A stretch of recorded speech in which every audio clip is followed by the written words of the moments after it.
to a student's home and seeing firsthand poverty, but I have experienced in seeing like their clothes not being clean, them not being clean, them not having snacks and things like that that they need at school. And we have a backpack program, so a lot of students who are at the poverty level will take food home with them on the weekends.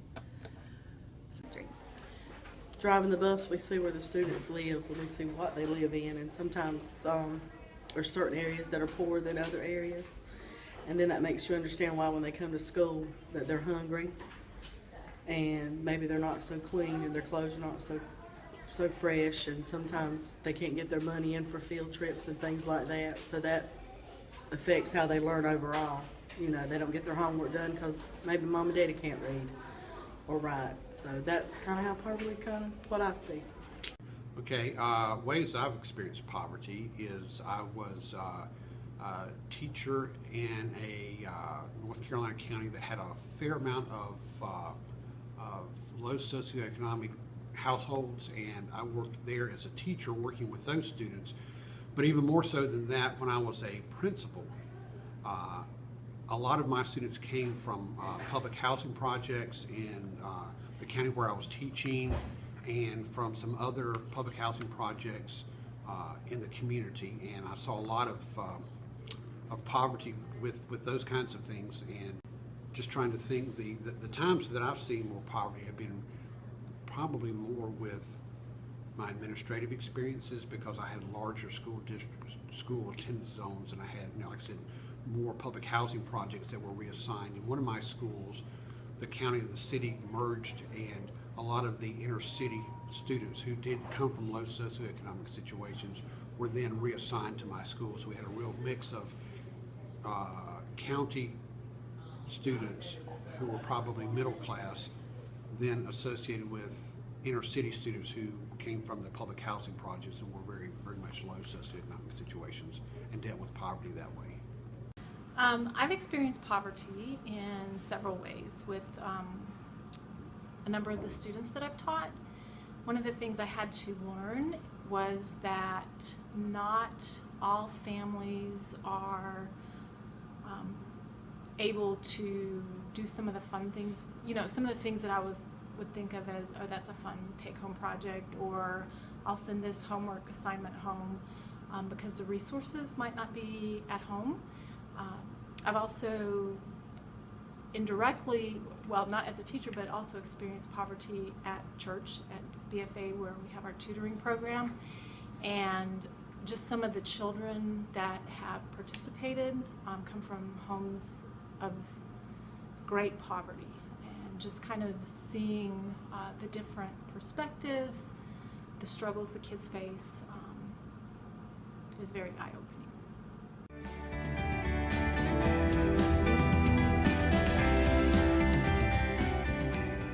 I guess the stereotype, of course, is the little child who comes with the dirty clothes and their hair not combed and things like that. But sometimes you just don't know, because you know, I was just informed this week that a child in my class is going to start taking the backpack program home on Fridays, and it surprised me. So sometimes you don't, you know, you think you know, but it can be hidden. So you really don't know sometimes. It looks like there's no, we think we have a stereotype, but then when you see the students, they range all different kinds of students. Some of the students that we think may not be hungry or don't have the supplies, they're still in poverty when you see where they live, because their parents take the effort to make sure they get what they need, while others, you can come in and see them, but you can't say they're black, they're white, they're Hispanic. They run the whole gamut.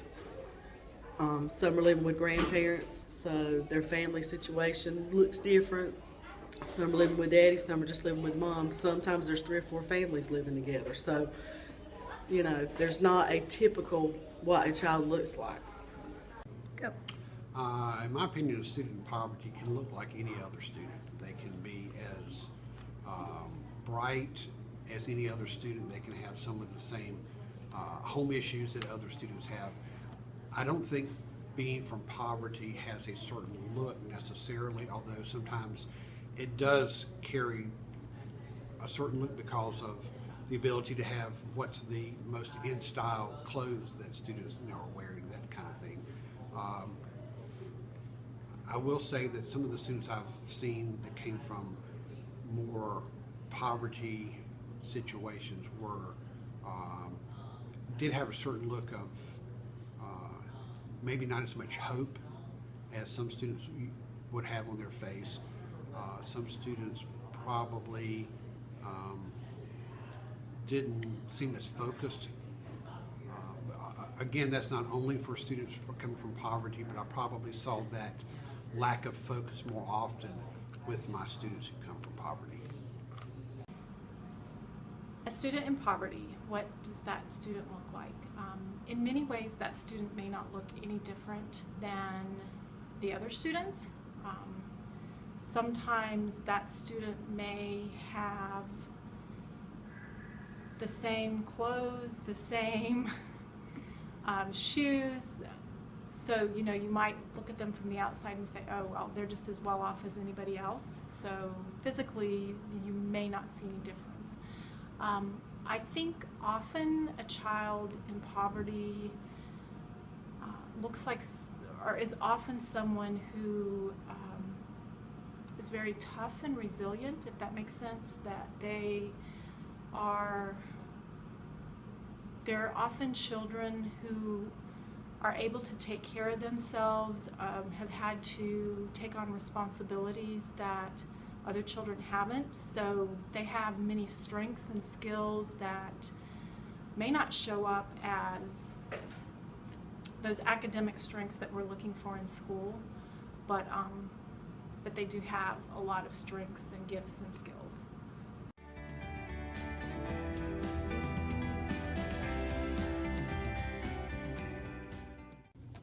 The only thing I guess I would do differently is maybe I have to change some vocabulary sometimes because they may not have the vocabulary, because a lot of times students who are in poverty usually have parents who might not be literate. So sometimes I have to change vocabulary, repeat directions and things like that, but I don't lower the standards. I make sure the standards are the same for all students. Do, because lots of times those children coming from poverty come in at a lower level, but once we figure out how they learn, some of them really excel. Some can come in not even knowing how to write their name, but within a couple of weeks of instruction they do know. But we do try to gear it towards what they're used to, what their environment is. So when we give examples or things, we try to do things that for those students that have never been out of Harnett County or even out of their little town of Coates, they can feel like they're just as important as that one that went to Disney World or has been to Hawaii or rode on a plane before. We try to make it so that everybody is important no matter what they're teaching, so that just those with a lot are not always the shining star. Yes and no in terms of teaching lessons differently. What I would try to do is for students who come from poverty, if you will, to provide examples with the lessons that we were working on that they could relate to. And I try to do that with all of my students, regardless of where they come from. But I think sometimes teachers don't often include real life examples or real life situations that students coming from poverty could use and could see where they would benefit from those. We tend to maybe sort of teach towards the middle of the students that we're working with, and sometimes forget about or leave out the students who come from poverty in terms of things that they see as important and see why they should know something. So yes, I would make it somewhat different, but I tried to do it the same. I think initially I didn't teach my lessons differently because I was kind of clueless. So it was kind of like, okay, why aren't these kids participating? Why aren't their parents sending in the stuff that I'm asking for? But I think as I kind of gained more experience and also had my eyes opened, then yes, I did start modifying or adapting either assignments. I tried not to have big homework projects because those were a little unrealistic. If they were assignments that involved a lot of resources at home. I also tried to start, when I was grading or assessing students, I tried to look at effort as well as where the student was starting and the amount of growth they made. And then also tried to make sure that the things that were the most crucial or the most important as far as things I wanted assessed, that I did those at school, or I made ways for students to be able to accomplish those at school if not having resources at home was going to keep them from being able to do an assignment.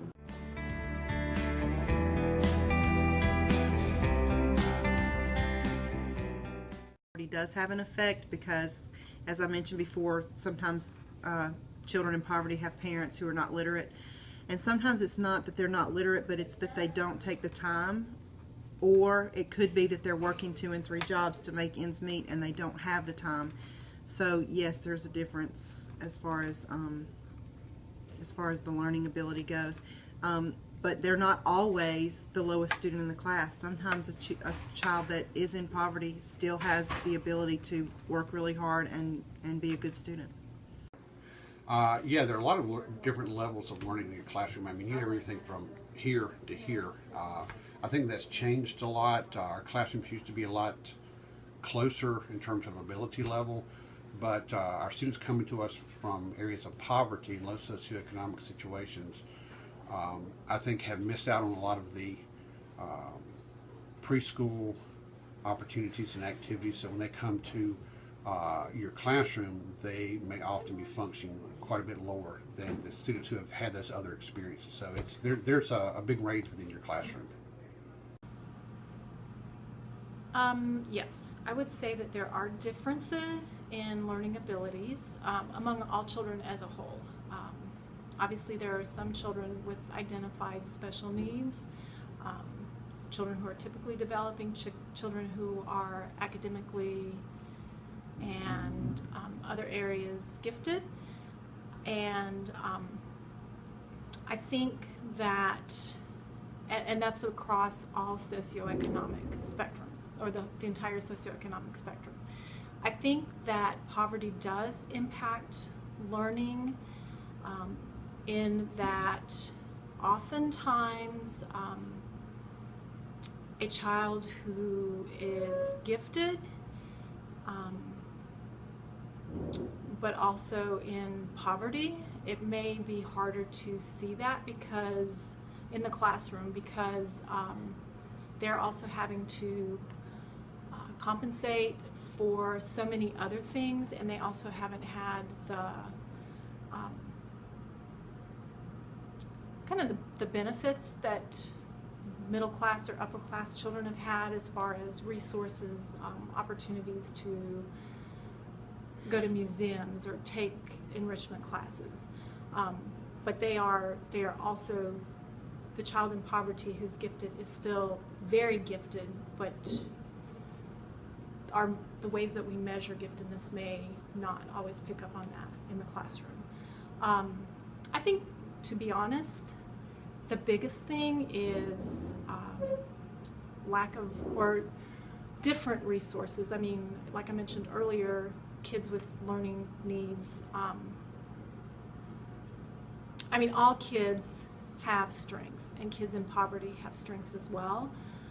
But it's different resources. So they are able to navigate and do things that a child in middle class or upper class is not able to. But the things that we often measure in schools might be things that we would look at the child and say, okay, you're not learning, or you're not meeting growth, because they haven't had the same opportunities, or where they're starting may be at times a lower level, just because they haven't had the same opportunities.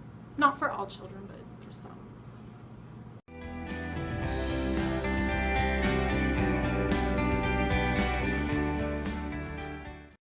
we're training another teacher to deal with poverty, I guess you just tell them, look for signs, look for the missing snacks and things like that, and maybe they don't have their homework, and be understanding of the fact that if they don't have their homework, it's not their fault, and to not take out on the child what may be a parent misgiving, and to be understanding of the fact that maybe mom and dad are, like I said, working 2 and 3 jobs. They're not getting home till midnight. The child may be sleepy in class because they're not getting enough sleep. Just to be sensitive and caring about things like that. In order to help you be a better teacher, and to deal with children who come from poverty, is to kind of give you a little background of all the kids that are in the classroom when you come in to teach, and to just model it, and to encourage you to see the potential in all the students. That just because they come from poverty does not necessarily mean that they're not going to be a bright student. They've just not had the opportunity. Therefore, as a teacher, having a student teacher coming into the classroom, I think it's important to let you know their backgrounds, to let you know where they come from and what they can do and what you expect them to do, and just model that for you. Ways that I try to prepare teachers. When I served as a principal, I tried to let my teachers see where my students are coming from. So we even would get on the bus and take a trip down to neighborhoods of poverty or low socioeconomic situations where the teachers could actually see where the kids came from, the homes they lived in, the types of neighborhood, the environment that the students lived in. So I think that was important for my teachers to see as a principal. At the university level, trying to talk about experiences I've had and hear from my students' experiences they've had, I think those sharing experiences have been helpful. Some of our field experiences allow our students to see areas of poverty, but at this level they don't get a huge amount of exposure. One of the things that we did last semester in the practicum seminar was to have a couple of people come in from Johnston County schools and do a poverty workshop for all the practicum and student teachers.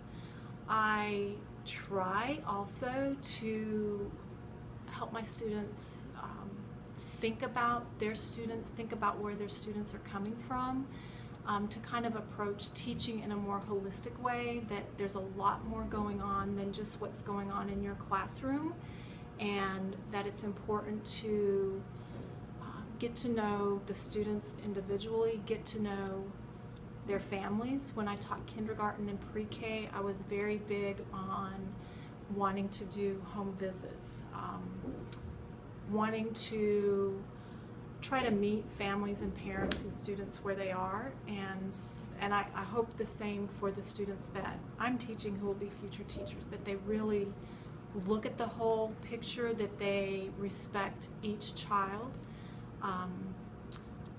and that they really develop an understanding of what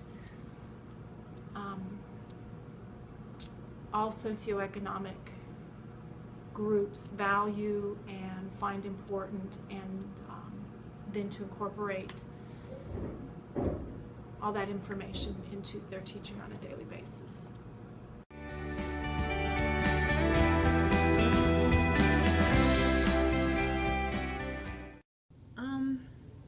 I think it kind of depends on the situation. I've seen some students here who we know are in poverty, who have behavioral concerns, and it seems to be that there's more patience with those children, knowing that what they're going home to.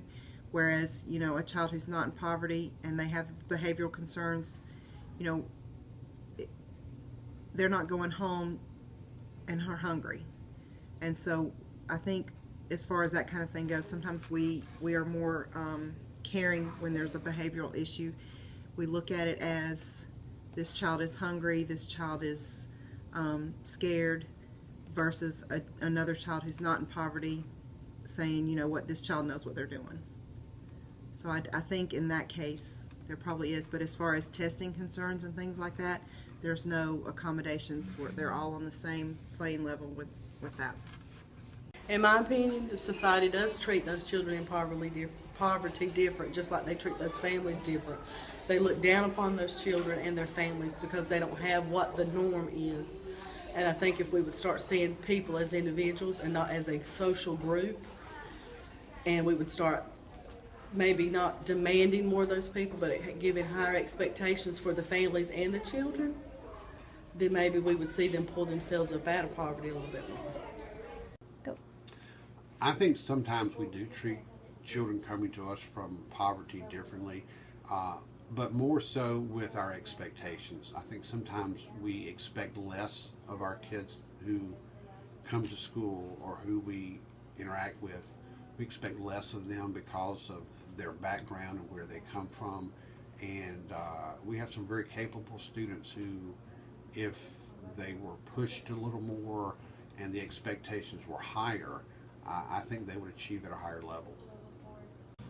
Unfortunately, I do think that we in schools and society treat children from poverty differently. I don't think we should.